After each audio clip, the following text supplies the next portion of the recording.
Assalamu alaikum warahmatullahi wabarakatuh. Viongozi wangu ngazi ya taifa, ngazi ya mkoa na ngazi ya wilaya kwa ujumla, pamoja na wajumbe mliofika hapa.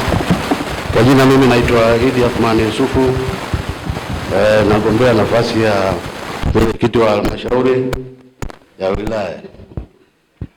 Sababu za msingi za kugombea nafasi hiyo kama maelezo yalivyotoka kwa mashehe wetu toka mwanzo mpaka hapa ni kusimamia maendeleo ya dini pamoja na Uislamu kwa ujumla.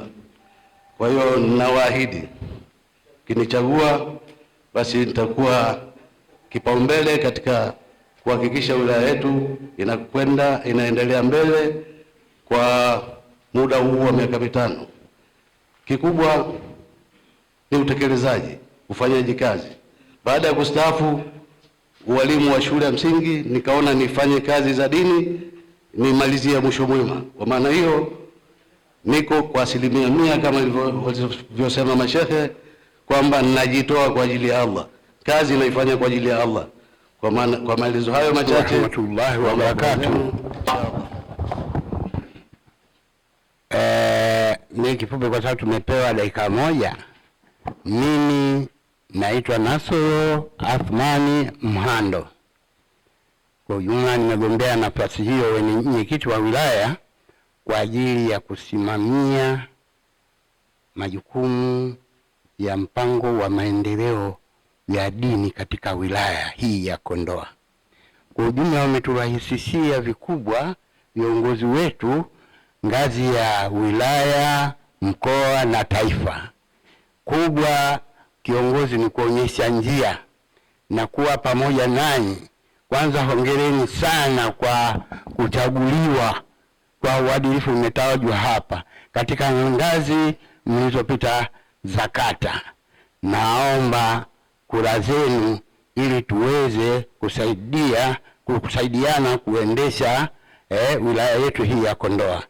Mimi nilikuwa mratibu elimu kata kwa miaka 34 na mengi tumeyafanya. Walioko wengine wako Changaa, tunazungumza kwa kifupi.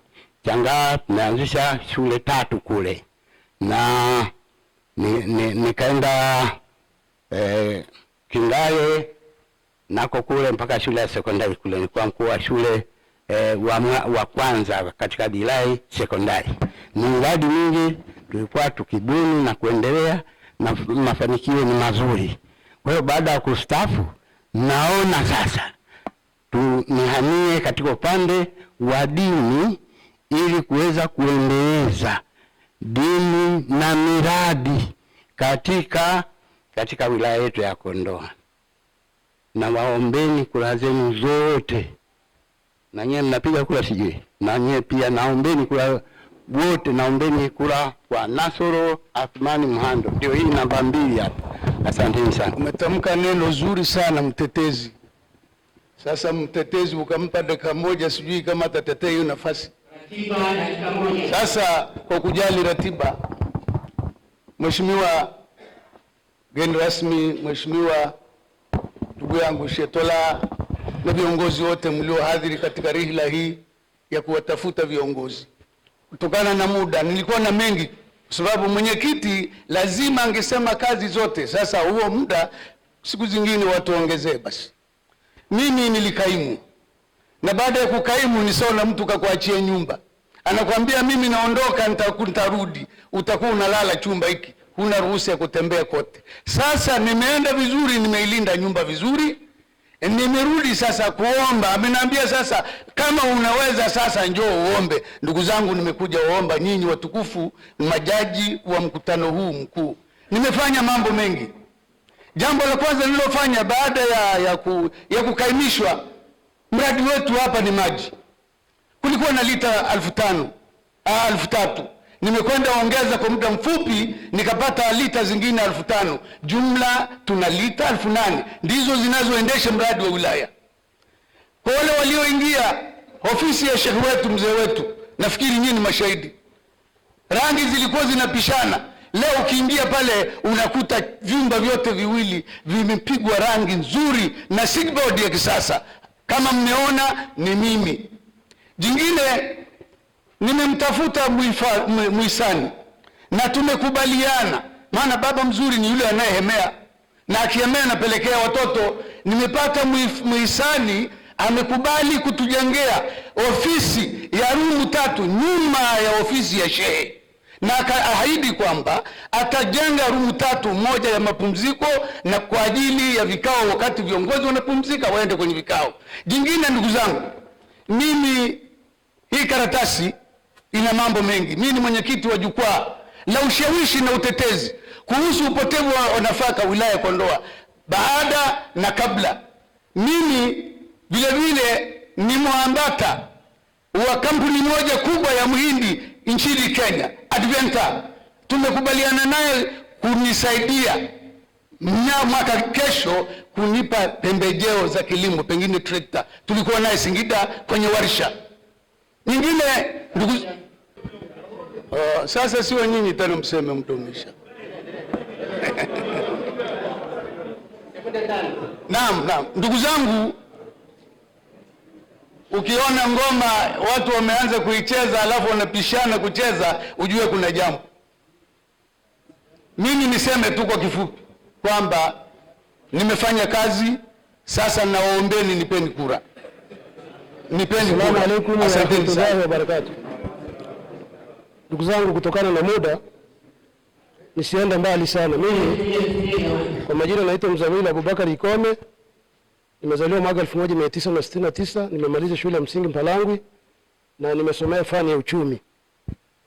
Kwa kifupi, muda niliokaa kwenye baraza nimeweza kufanya mambo mengi. Kwanza ni kutafuta gari ambayo iko ya shehe wilaya, na pia nilikuwa nimeshafanya utaratibu wa kupata gari ya halmashauri. Kwa hiyo mimi nataka kwenda kuendeleza, sio kujifunza. Na katika kata nilichobuni, kuna kata ambazo zina jiografia ngumu kama Kalamba. Kalamba inatakiwa igawanywe kidini kuwa na kata 2. Kata ya Thawi kwa ukubwa jinsi ilivyo tumeshafanya maombi tayari ya kugawa zile kata Kiislamu. Kata ya Kalamba na Haubi zinakuja mjini, Kondamairo na Changazi zinakuja mjini, kule kata 17, hapa kata 12. Na maendeleo mengine, kila kata lazima iwe na akaunti. Akaunti ya kata itakuwa inakusanya elfu za kila Ijumaa na kuweka kwenye akaunti ya kata. Badala ya kupata tabu kuambiwa fomu mchapishe mje mlipie wilayani, mtakuwa mna draw kwenye akaunti yenu na kuleta pale panapotakiwa. Kwa hiyo uchumi, kama aliyosema Mheshimiwa Mufti, uchumi wa baraza mimi nitautengeneza ndani ya kata zote, sio kwamba wilayani tu, hapana. Na mlivyoona kwamba shehe wilaya hakupata nafasi ya kutembea ziara, hakuwa na mwenyekiti imara, mimi nawaahidi, kwa sababu halmashauri ndio inayotengeneza uchumi wa baraza, na waahidi shehe wetu wa wilaya jinsi alivyo na umahiri, shehe shupavu, kata zote atafika kupitia halmashauri. Tutaandaa ratiba na atatembea kata zote. Shehe wa wilaya tukimwandalia viongozi wazuri atafanya ziara. Katibu wangu yuko hapa, ndio amenipokea ukaimu, nilikuwa namsaidia mzee Maguo. Ni mchapakazi mzuri, na ahidi kushirikiana nao na kuleta maendeleo ndani ya wilaya hii. Na waahidi na naombeni mnipe kura zenu. Na waahidi baada ya mwaka mmoja mtakuja kukubali haya ninayosema. Naombeni sana mnipe kura ili tuweze kuendelea na Uislamu. Kwanza awali yote nimshukuru Mwenyezi Mungu Subhanahu wa Ta'ala, lakini pia nimtakia rehema na amani Rasul sallallahu alaihi wasallam. Bila kupoteza muda, ni muda wa kuombeni kura. Lakini sababu ya muhimu ambayo imenipelekea nikarudi tena kuomba kura kwa mara hii, cha kwanza kabisa ni kuliweka baraza kuwa wazi. Kitu ambacho kwamba kwa muda mfupi nilikuwa nao, basi kuna mapungufu niliona ndani ya baraza, na hata mpaka hivi sasa bado ufumbuzi haujapatikana. Katika Uislamu kuna mambo maneno na vitendo, kuna kaulan wa filan, lakini maneno mengi ambayo yako hapa ni maneno hivi. Tulikuwa tunahitaji watu wakija kwenye baraza, sio aseme gari, aseme bwana kadi ya gari hii hapa, aseme bwana hati ama documents zozote za baraza, mashamba ya baraza na nini, kitu ambacho kwamba tulikuwa hatukioni. Tunaona kwamba kauli ya Mufti anasema jitambue, badilika, acha mazoea. Kwa hiyo tunapokuwa kwenye baraza tufanye kazi kwa uhalisia, kwa ukweli. Na nyinyi kinachosababisha haya upungufu wa haya mambo ni mikutano hamna, ndugu zanguni. Haya alikuwa anasema mjumbe, ilikuwa inasema kwenye mikutano toka uchaguzi uliopita mpaka leo hamna mkutano mkuu uliofanyika. Kwa hiyo ndugu zanguni, naombeni kura zenu ili tuweze kuhakikisha Uislamu unaenda mbele, kwa nguvu zetu na mali zetu. Assalamu alaikum wa rahmatullahi wa barakatuh.